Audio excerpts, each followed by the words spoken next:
शहीद अरशद शरीफ पर कत्ल से कबल तशद्दुद किया गया था। एग्जीक्यूटिव डायरेक्टर पिम्स ने तस्दीक कर दी।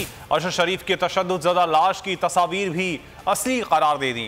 Director PIMS doctor Khalid Masood की बोल न्यूज़ से टेलीफोन पर गुफ्तगू कहा कि अरशद शरीफ की मैयत की तस्वीर पिम्स अस्पताल की हैं।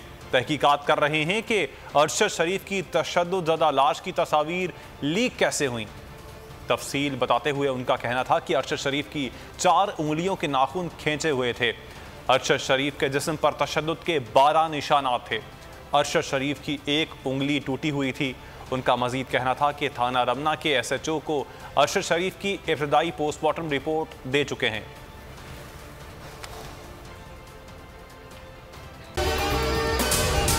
अगर आपको ये वीडियो पसंद आई तो हमारे चैनल को सब्सक्राइब करें और बेल आइकन पर क्लिक करें।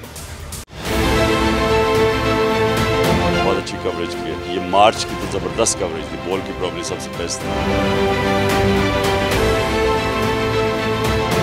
सबसे ज्यादा रील्स और सबसे ज्यादा रेटिंग के साथ बोल रहा नंबर 1।